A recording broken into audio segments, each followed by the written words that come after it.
So, good evening, everyone. Thank you for joining us today from Seattle. Um, I'm Nathalie Pascal Boisseau, a contributing editor, writer. I'm sorry, I'm not an editor, a contributing writer at Raven Chronicle Press. As many of you may know, Raven is a Northwest literary organization that's been around since 1991.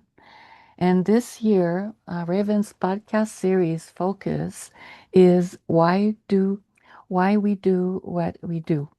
And writers and creative artists will talk about what drives them to write, to paint, to juggle, to compose music, what's behind the poem, the painting, the photography, the composition. So, little public announcement. I will thank you in advance for keeping your microphone muted until the question period, as this podcast is recorded. And at that point, you'll be able to unmute yourself. Um, and one thing that we always mention as we are broadcasting from the land of many old nation from the Salish coast that are still living up to this day. So I want to mention this. And I'm looking out my window and I see a small forest, and I can only imagine how it was many, many, many, many years ago. But I still feel the spirit and in my body. And I think when we tune in, we can also feel it. So I want to make this um, acknowledgement of land and people embodied in some small ways that we can possibly all connect with. So I want to mention that we're grateful to Raven's co-sponsors for partial funding for our programs, the Seattle Office of Arts and Culture for a CARE grant, and for culture through the King County Lodging Tax and Donor Open Funding, and to all Raven supporters and book buyers. So tonight, our evening features playwriter, prose writer Ann Teplick in a conversation facilitated with poet Kathleen Flenniken. We might also hear possibly some writing. We will hear and see them directly from the north of Seattle. Ann Teplick is a poet, playwright, prose writer, and teaching artist with an MFA in writing from the Vermont College of Fine Arts. And for 25 years, Ann has written with youth in hospitals, psychiatric units, juvenile detention centers, public schools, and arts nonprofit, including Writers in the School. Her writing has appeared in Tahoma Literary Review, Raven Chronicles, Crab Creek Review, the Louisville Review, and others. Her plays have been showcased in Washington, Oregon, and Nova Scotia in Canada. She's a jackstraw. I imagine it's from Canada. It's not mentioned in my note, but I'm from Canada, so correct me, Anne, if it's not correct.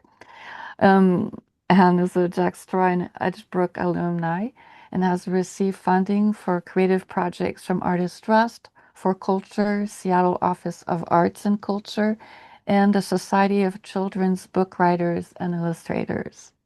Mm. Kathleen Flenniken's newest collection of poetry is Dressing in the Dark at Lynx House in 2025. Kathleen is the recipient of fellowship from the NEA and Artist Trust, a Pushcart Prize. She's a Pushcart Prize and the Prairie Schooner Book from the Prairie. Sorry about that. A Pushcart Prize and the Prairie Schooner Book Prize.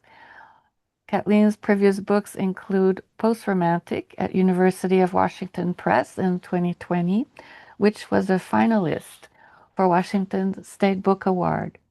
Plume, University of Washington Press in 2012, a finalist for the William Carlos Williams Award for the Poetry Society of America, and winner of the Washington State Book Award.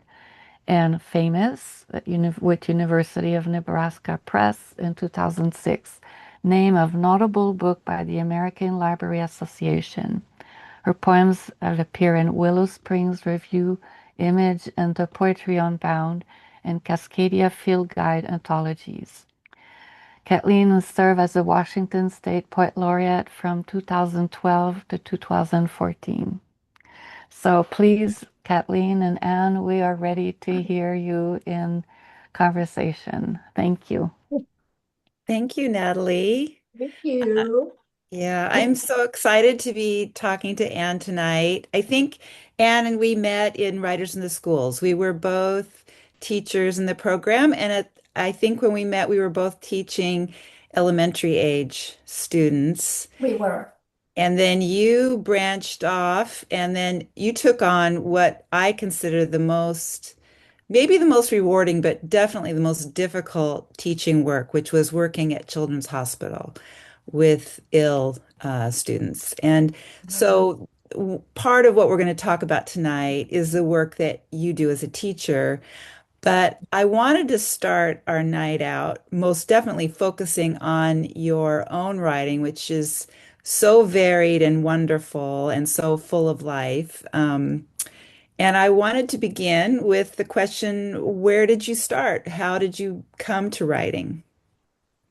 Well, I was born and my mom, my mom, for some reason, when I was really young, used to bring me books of poetry, like Robert Louis Stevenson. She put them on the end of my bed, but she never read anything to me. I was sort of left to my own um, devices. So I got a feel for story through poetry, through story, sitting around my family dining room table, listening to my family stories. My father had two brothers, and they just were, mesmerizing, talking about their mother, who, did things like tied them to a tree. So she was this elder Ukrainian woman, so she could go shopping.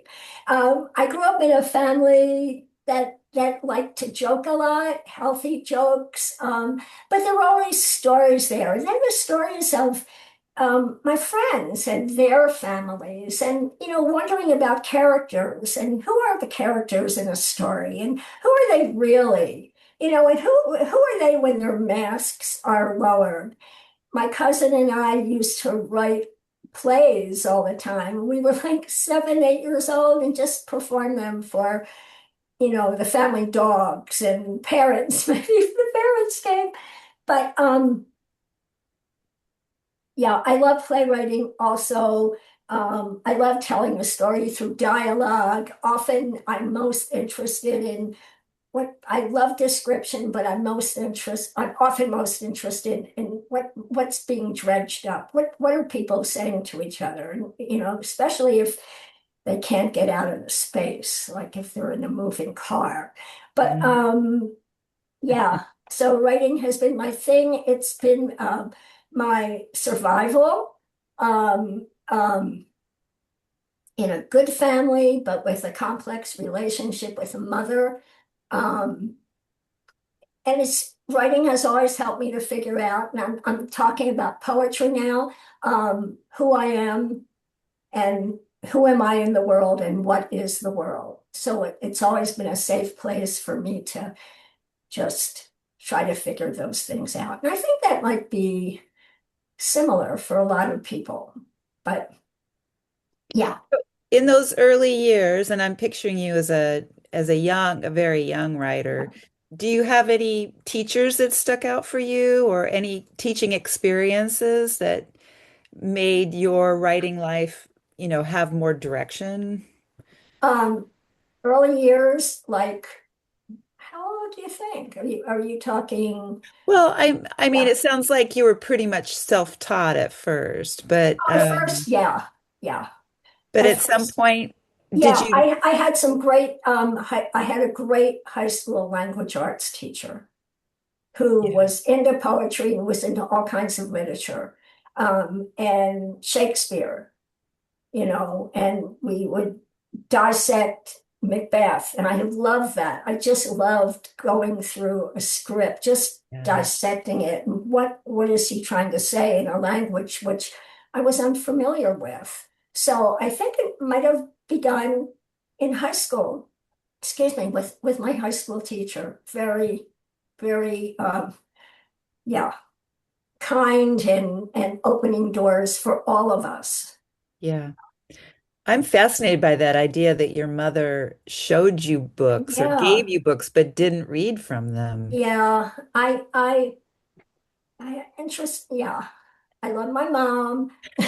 We had interesting relationship. I really was the only one in my family. I'm a middle kid that really tried to put truth to power in a family that sort of tiptoed up, around a lot of things. So, yeah. Mm. And then I went to college. I went to Lesley College in Cambridge, which was a Uh-oh. teaching, and I've had some great teachers. And then as an adult, just got my MFA at Vermont College of Fine Arts later in life. But before that, I love to learn and I love to take classes, and I've taken a lot of writing classes and art classes, at Hugo House and the Mhm. Loft Literary Center and the Writing Barn in Austin.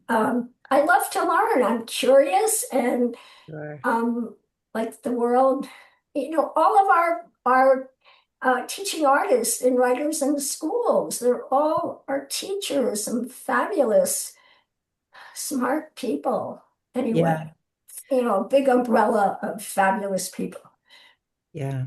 Yeah. Yeah, So you've already mentioned that you write poems, you've written yeah, stories, you write plays. yeah. So I'm wondering, how do you decide when you're launching into some new project? Mhm. Is the project determined by the form, or does the form come after the idea? How does that, and how do you keep it all Yeah. straight? So I have lots of ideas. So idea always comes first, and then I try on a lot of dresses. Like I go to the closet and I try on a lot of dresses. Maybe it's a poetry dress, and I love short things. I love flash fiction and microfiction, and I love telling a story. Maybe a one-page play. I love that. So idea comes first, and I try things on. And right now working on a long form project, which has a lot of that. It's got a little bit of free verse poetry and some form poetry and some ekphrastic poetry and a lot of erasure poetry, and prose and trying to tell part of this narrator's story in footnotes. I'm trying new things that I don't really know how to do, but I'm learning. I'm learning how to do. Well, I like when I don't know what I'm doing or how to do it. That's when the thing says do it. Yeah, So that's I figure it out. I figure it out by, writing people around me, and I ask a lot of questions. Anyway, yeah. I love that. I love that you have so many ideas. I mean, that seems like magical to me, but I'd love to hear. So maybe will you share first to get us going, maybe a poem or two to Okay. get us sort of dialed into your poetry voice and Okay. Um, so I have two poems here, maybe three short ones, but I've written a lot about my parents. They both passed away in 2006, like on bookends, January and December. And so here's a prose poem um, about my father when he was close to death. He cannot get there fast enough. My father is a fluster of skin, skitters out of his skin, stutters through dermis, epidermis, subcutaneous, 5 hours before he dies, layers thinned to a spindle of dust. He cannot get there fast enough. climbs from the hospital bed, like someone has swung him the rope from his boyhood oak tree, frayed with elation, cannonball into the lake, the saving grace of a Philadelphia swelter. He cannot get there fast enough. Eyes that dark from TV to ivy to windows frosted with snow. The B-29's on fire. No siren can doctor the pilot charred into the Indian Ocean's swell and sharks. He wrestles the bed rail, the stack of pillows, sheets like tuxedos, too formal for death, tries to untangle his toenails that blue, his breathing that slows, and hopes that the parachute opens. Oh my goodness. Beautiful. You know, I'm so glad you said that it was a prose poem because there's so much music in what you've written that, it could easily have been a poem in lines, but Yeah, and all those images from his life sort of bubbling up in those last yeah, moments. Amazing. yeah. Um, I have an effery. How to hug a tree. First line is one syllable, all down the line. How to hug a tree. First, wrap your arms around her husky trunk. Next, press your right ear into her velveteen. Breathe green, canopy to root. Breathe green through melted pearls of fog. Breathe green, her buds will bloom, you fuchsia. You are the halo she's been waiting for. Lovely. I love those colors that sort of bloom out at you. That's Mm, amazing. Um, so you've mentioned that you're working in a hybrid form now, an extended form. Will you tell us a little bit about what you're working on now? yeah. Um, it's a coming of age novel with hybrid forms. It's a few months old. I'm just figuring out where it is, where I'm going. It's about a 15-year-old boy trying to navigate a tragedy in his family. The tragedy is the suicide of his mom. And I want to stop there for just a second. Um, Nothing I write is graphic to that, but I want to just share that when I was in high school, I lost two very close friends to suicide. When I was an adult, I lost two close friends to suicide. Um, my daughter has lost a friend, and I have worked for many years in psychiatric hospitals, listening to stories of self-harm and suicidal ideation and false attempts and resilience also. So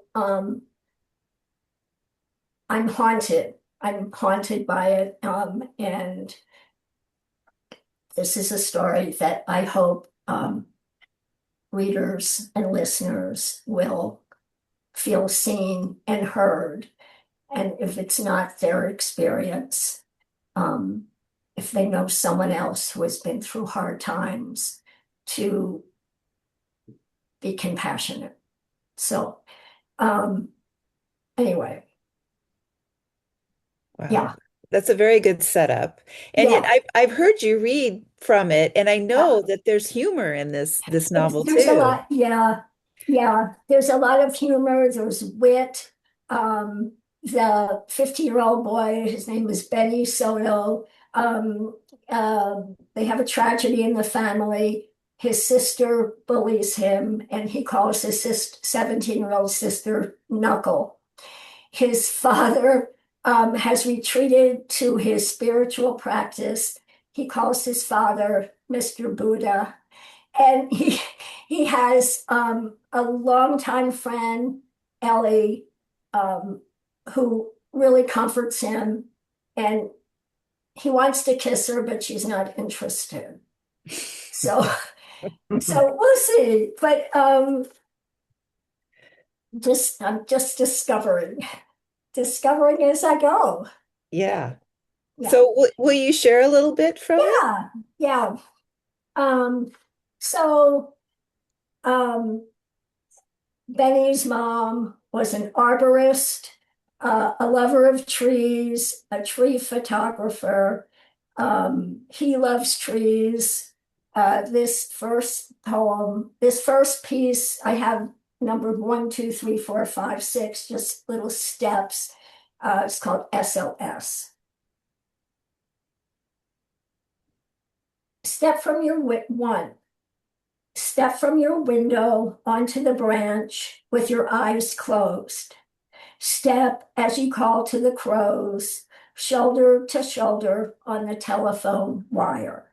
Step with 4 words, 4 syllables, 15 letters, 7 of them vowels. Come get me, please. 2. Step from your window onto the branch with your green high-top laces tied together. Step to see if you can climb with one leg. Maybe you're a uniped after all. Maybe a slug, a snail, a sea hare. 3. Step from your window onto the branch while buttoning the bottom button of your charcoal shirt. Step as the button continues to slip from the hole, your fingers stiff and creaky. Step. You are off to a memorial service and 93 minutes late. 4. Step from your window onto the branch when you notice you are naked. 5. Step from your window onto the branch into the hailstorm like steel wrecking balls. You are a wreck. You need to be raised to start over. 6. Step from the window onto the branch with a chicken bone stuck in your throat. Knuckles said, typical, the moment it caught. Knuckles said, typical, Dad's first night cooking a real meal. Knuckles said, I bet it's a wishbone. Make a wish, Benny. 8. Step dizzy the moment Ellie texts you. Step dizzy the moment Ellie calls you. Step dizzy the moment Ellie appears at the bottom in her orange overalls, her cello strapped to her back, her cheeks peached with peonies, her words, Benny, I need you.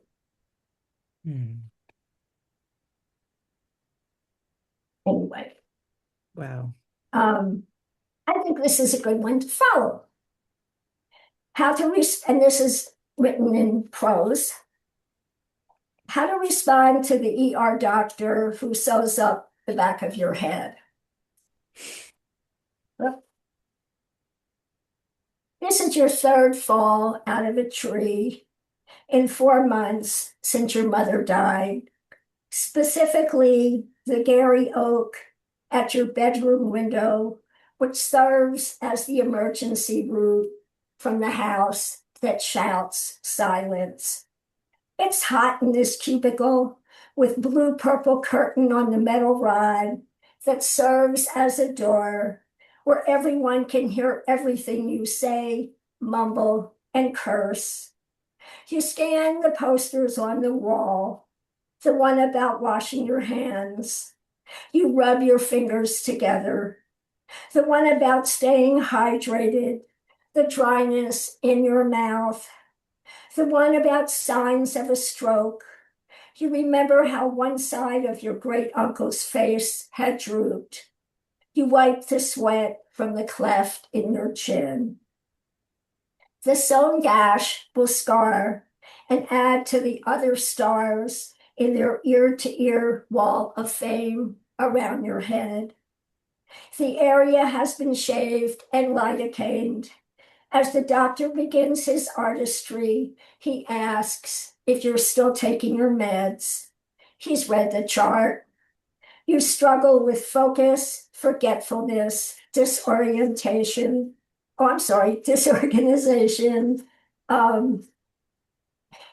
You ask if he's ever climbed a tree. When he says no, it's like he's declared his sorry self has never been in love. You want to cry. You ask if he knows the best climbing trees in town. When he says no, you spout their names as if they are your own. Western red cedar, Douglas fir, Japanese maple, big leaf maple, vine maple. You spout where you can find them, like Crichton Park, Peace Park, Memorial Park, the Arboretum, green belts that dot the city like gemstones. In case he gets the urge to bust out of his stiff doctor self and take a leap, I mean, have an adventure outside this muggy ward where everyone's in crisis. He pauses, and you're not sure if his lips are pursed or his eyebrow feathers are raised because you face away from him on the exam table, cranked high, its motor like a saw that chews through the bark of a tree. The noisy white paper beneath you, a product of that tree. The sink with a black dispenser of liquid soap and a Purell pump as big as your head. Everyone in this place, a serious germaphobe. He makes a sound like, that's cool. And then he adds, could you please sit still? You ask if the sutures are silk or catgut, because the last were catgut, and the dry, twisted sheep intestine broke you into a rash that covered your neck and face and sent the girl you have a crush on screaming when you tried to kiss her.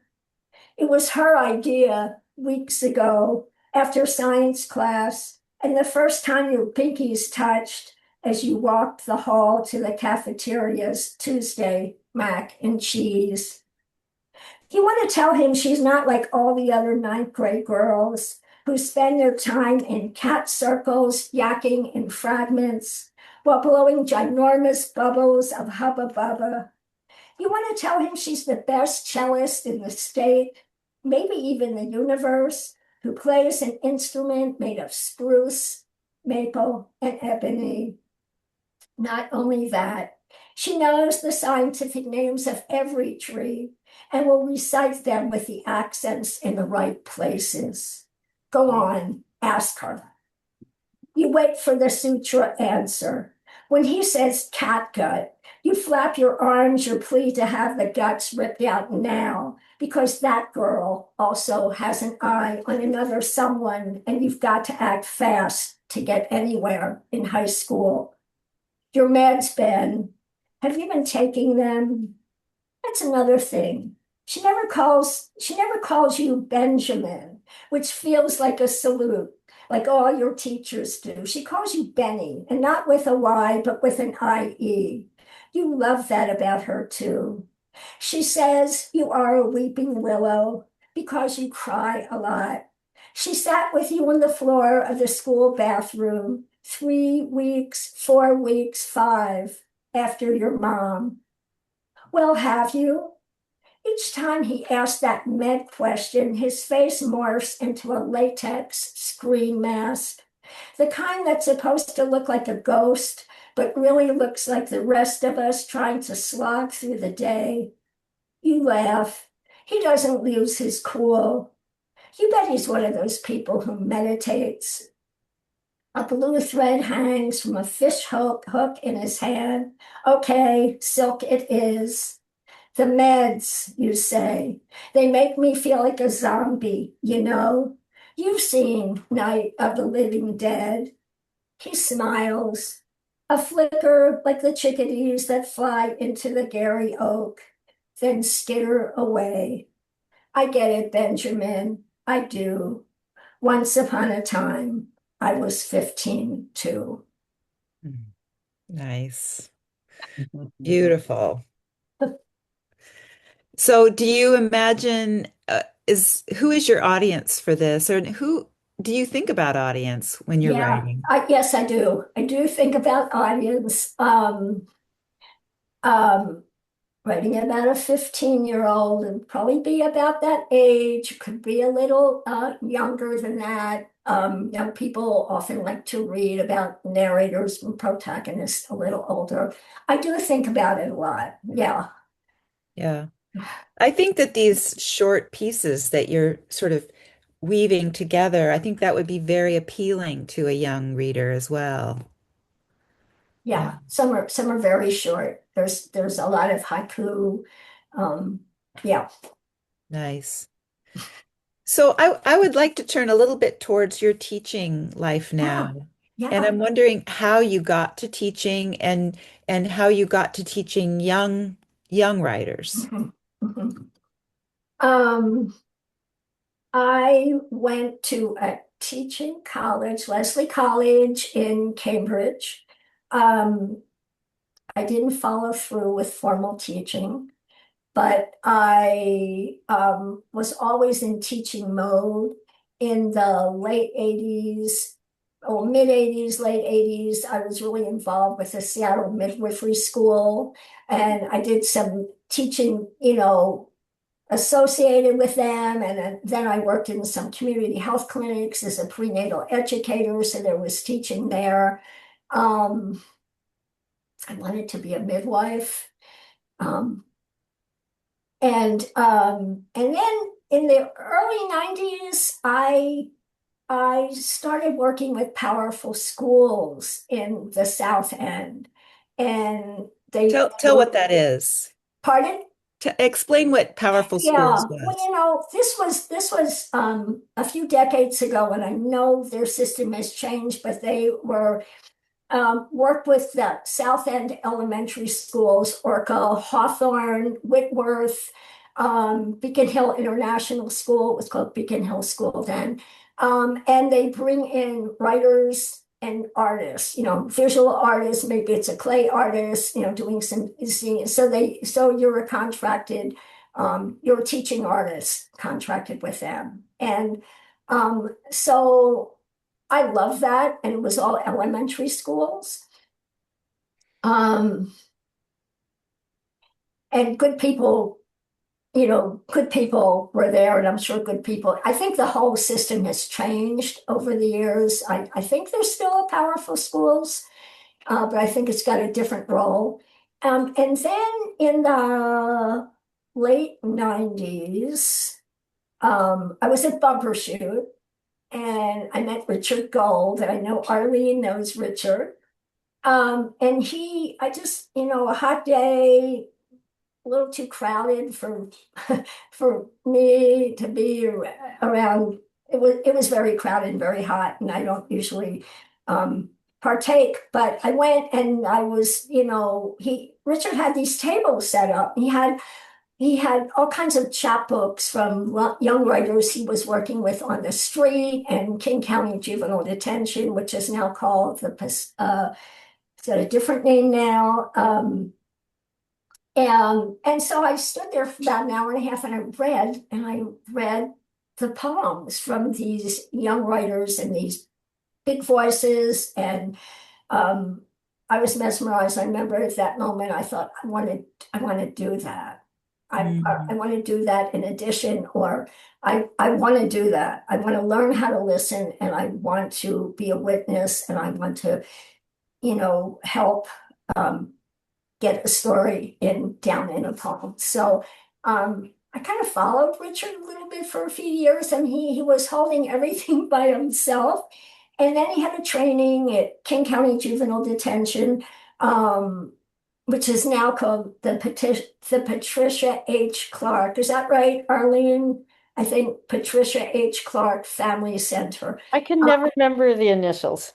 It's oh like yeah, I think that's, yeah, FYC or something. I think that's it. Um, anyway, so he had a training in 2000. There were five of us, and he had this method of teaching. And so I volunteered with him and these other mentors. We had this model for 2 years, and then I led the project, about a 6, 7 month project weekly um, uh, in King County in the juvenile detention. And then Richard also, even in tandem, had been working with a child study treatment center, the state run psychiatric hospital for youth in Lakewood. So he took me down there, we did a few workshops, and then I ended up like leading projects there for like 15 years on weekly basis, and elementary, middle, and high school youth. I really loved it there. I really love it there. Yeah. Um, To me, that's sort of like running into a building on fire. oh, And we all depend on people who can do that. And yeah, I'm, what is it like to be in that room? yeah. Tell me a little bit about the feel of those writing sessions. Um, it's hard. Um, these, so a few years after I began working at Child Study Treatment Center, I started working at Children's Hospital, and part of my work there is it's with the education department, and which includes the psychiatry and behavioral medicine unit. And I'm just drawing a few parallels at this in Lakewood. Um, the kids are restrained if they need to be restrained. At Children's Hospital, if something, and I'm always in a room with another teacher and a mental health professional. I'm not a mental health professional, I'm a teaching artist. And if something, anyway, if a young person is having a hard time in the psychiatry unit at Children's, there's no restraint. And so classes we have to pick up and go somewhere else. But and I'm just saying that because I remember the restraint thing was hard for me, and the non-restraint thing was hard. But I have always felt safe. I felt safe in juvenile detention. I feel safe at Children's, and I have always felt safe at the psych hospital. Um, it's pretty amazing. We in the psych in Child State Treatment Center worked in the library, so big, open space, adults there, four other adults working with me. We're doing group poems, bringing in mentor texts, and then pairing off one with an adult and a young writer in the library at different places, and typing their poems, printing them off so that when they leave the space, they have something in hand. Um, at Children's, it's a crisis center. It's not a crisis center in Lakewood. The kids, the young people there are usually there for no more than 2 years, and hopefully they have a place to go.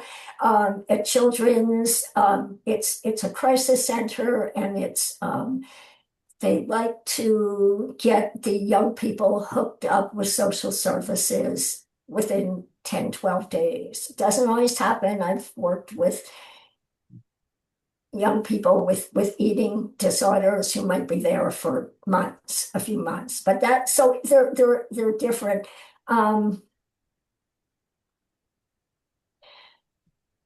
Do you feel, Yeah.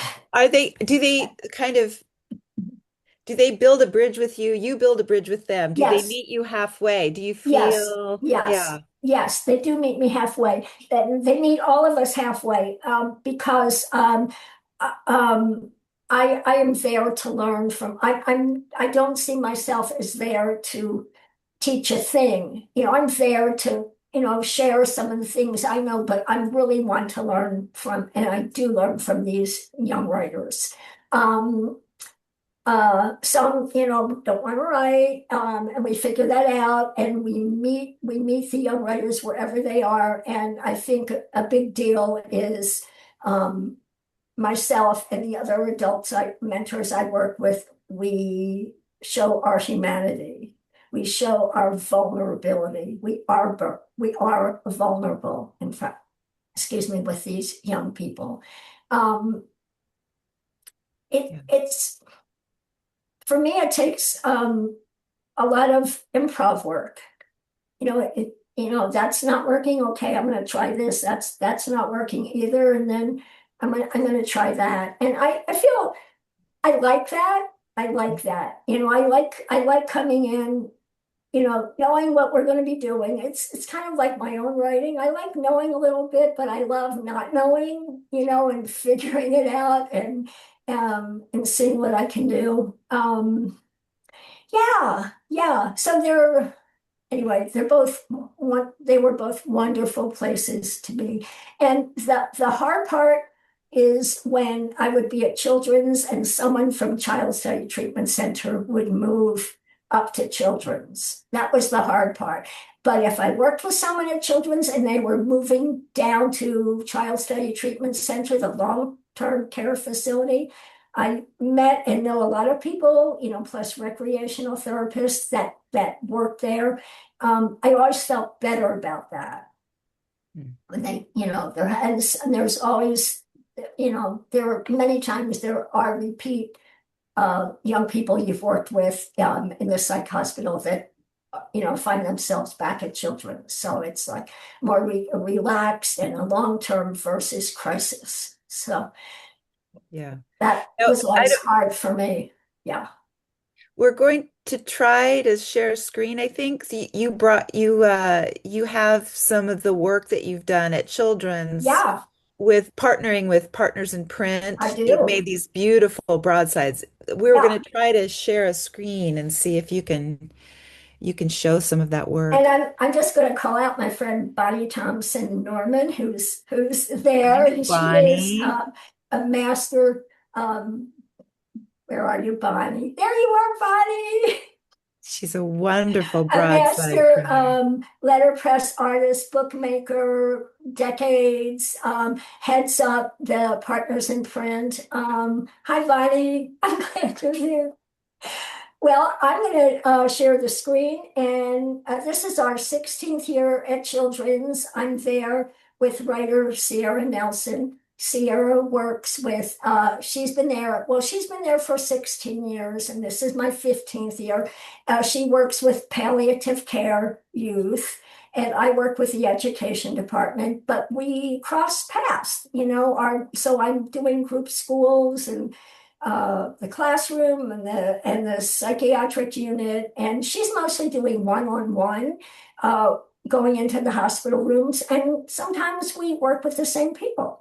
Mm. As a matter of fact, a few weeks ago, we had like a celebration, Poetry Month celebration, and we kind of held hands and walked down the hall and went into someone's room together. I mean, we had never done that. I don't know. I love her. All right, let's see. You want to try it? All right, I'm going to share my screen. And so this is Over the Meadows, Under the Sun. This is fresh off the press as of May. This beautiful binding that Bonnie Thompson Norman heads up. And Bonnie, you can always chime in if I've left some spaces there. Okay, let me see. Oh, no, wait, I don't want to do that, but I do want to. Oh, you know what? Because I have trying to open it, but because I have everyone who's in the room on the side of the arrow to open it, I can't. Oh, no. See the arrow over at the right hand? Maybe go on that. Right here. Let's see. Okay, There you wait go. a minute. Let's see what's inside. You see how there's an arrow on the left? That would be to go backwards, and the one on the right is On the far right, there are individual poems. Maybe you can just click on one of those individual poems? Oh, yes, there are. All right, yeah. Yeah. Oh my gosh, Bonnie, is this yours? All Yes, right. that one's mine. This, Bonnie, do you want to read it? Um, yes. Okay, So, excellent. so I reached out to Sierra, who worked with this young poet, because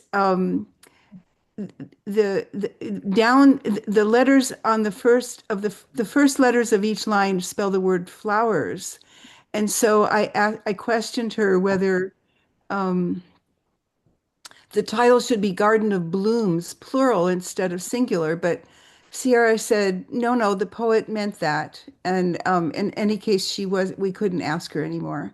And so I really wanted this poem to feel as if this young woman was being showered with beautiful flowers. And so her poem is called Garden of Bloom. Free to feel, let it grow over the meadows, under the sun, winds high and low. Even different flowers don't grow the same. Raindrops falling on each petal. Spring comes, making all flowers bloom. Oh, Hmm. beautiful. Bonnie, do you want to say a word about the flowers? I was mesmerized when you shared how you did the flowers and you kept moving them around. Yeah, so this particular broadside went through 7 press runs. I carved 13 different flowers. I started to carve them like I can't pick out the one. Oh, I started to carve them like this one, where I was going to carve the whole flower and then just a little bit of an outline or something. And it turned out that my eyes wouldn't stay focused. And so I had to actually just cut out the shapes of the flowers and then cut out the lines and Mm, hope that they looked like flowers. mm. Because, I'm getting old, my eyesight isn't as good, and my hands aren't that steady. But then I just kept putting colors on the press and rearranging the flowers. And I really wanted it to feel like flowers were falling on her. Thank you, Bonnie. And just to backtrack, these broadsides, each year, the beginning of the year, Sierra and I and someone from Writers in the Schools gets together and we go through a number of poems that we love. We all choose 10 of Sierra's, 10 of mine for 20 letterpress artists. Some work in pairs. This happens like February, and we're reading the poems. We gather with the artists and we read the poems. And I hope everyone checks out Partners in Print at Fourth and Cedar in Belltown. It's a fabulous place. And then during our February meeting with all the artists have seen and read the poems ahead of time. They have their favorites. I want this one. I want maybe that one. No one ever fights over anything. It's but there, a lot of times people want the same thing, and then they go forth, and then we come back together in May, again at Partners in Print, beautiful big table, and we sit around the table, and one by one the artists get up to the mic and the podium, and they talk about the poem, the decisions they made, the colors they made. And I know Bonnie has met years ago, met one of the young writers at Children's that she was doing his letterpress poem. And sometimes the artists do get to meet the young writers. Sometimes they talk to them on the phone. Sometimes they meet them in person. They might be staying at Ronald McDonald House if they're from out of town. It's a beautiful project. Then, as you saw, the binding, each young writer gets a binding full of everyone's poems plus 10 of their own. So they each get this beautiful collection of 2026, this one, letterpress poems. Beautiful. Yeah, and they rotate libraries all through the year. And they've been at Seattle Arts and Lectures events. So anyway, that's a beautiful poem. I wonder if there's oh, It's a really rewarding I program. know, I know. Maybe so let's maybe share one of yours and then maybe we can open this conversation Yes. up to a question or two. Oh, share one of oh, you know, this I can't quite get to the ones I wanted to get to. Oh, really? Yeah, because of the arrow thing, but I think it's great. Um, Ending with Bonnie's beautiful letterpress broadside. And everyone, you can go into Partners in Print, and you can you can click on Words of Courage. You can see all digitally all 16 years of the poems we've done. So I hope you do that. That's great. Yeah. Wonderful. I think that's a very, very celebratory way to, Yeah. Anyway, I'm going to stop the share. okay, Yeah. there you are. I'm wondering if there are maybe questions or anything that you'd like to sort of say, anything, you're obviously working on that wonderful novel right now. Is there Oh, anything else you'd like to talk about that you're working on now?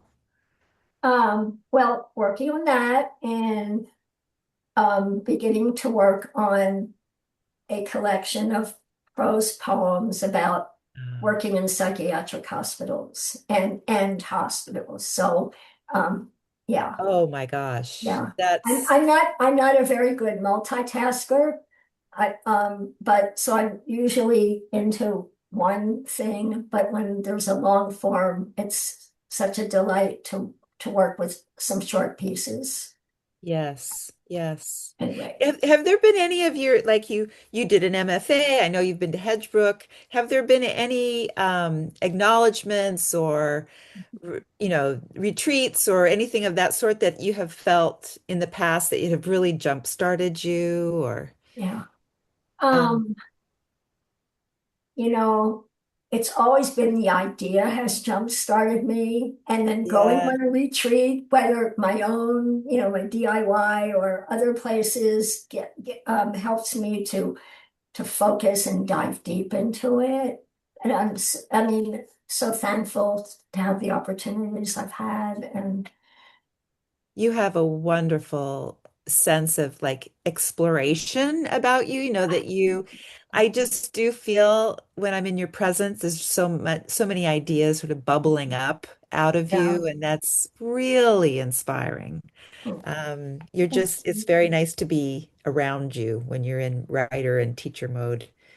Um, anyway, is there anyone who would like to ask a question? You can put it in the chat. Um, Well, I have one question. yes. I didn't realize that Children's Hospital has a crisis center. yeah, the psychiatry and behavioral medicine is a crisis center. Oh, Um, it's short term. Um, they want to hook the young people up with social services pretty quickly. Most get referred in, some get brought in by families, and oh, sometimes a young person will bring themselves in. wow. Okay. So, yeah, And I think it's really important to emphasize that you're not there to be their Right. psychiatric Yeah. uh, no, caregiver. no, You are there to make art with these kids. And make art um, and listen and be a witness.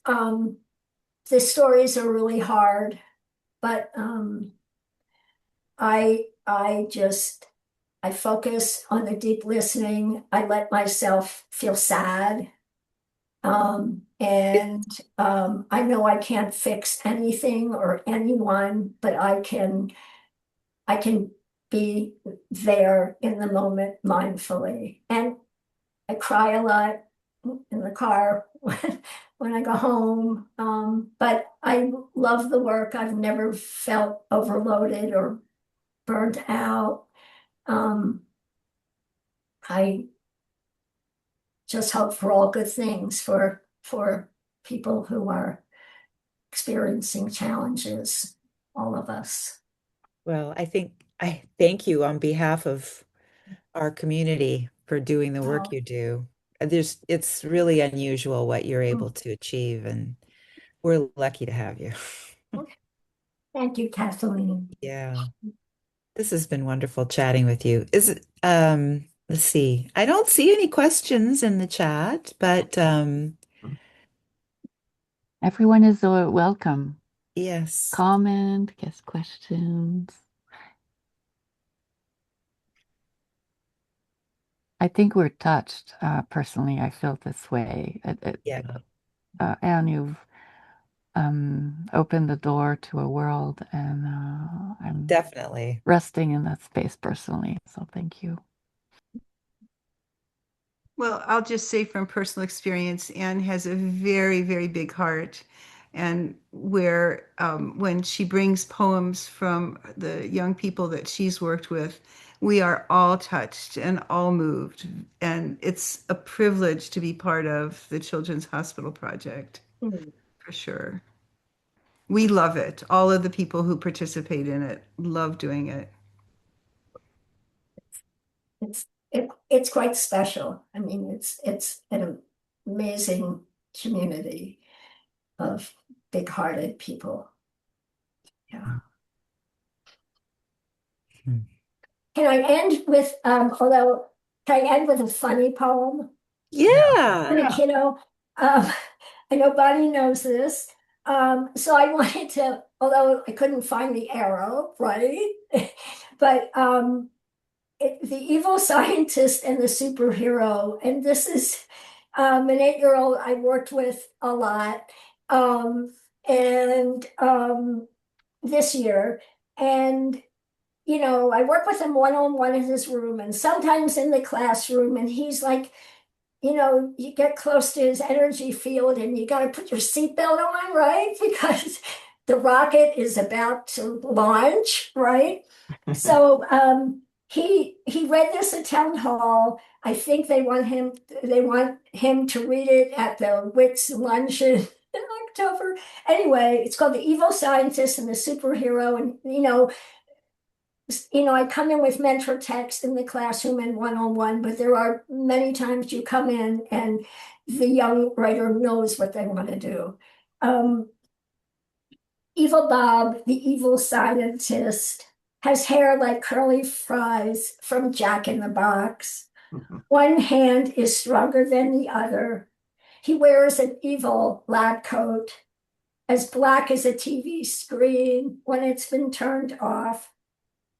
Our superhero, Mr. Fantastic, is fantastic because he can fly and he's as tough as metal.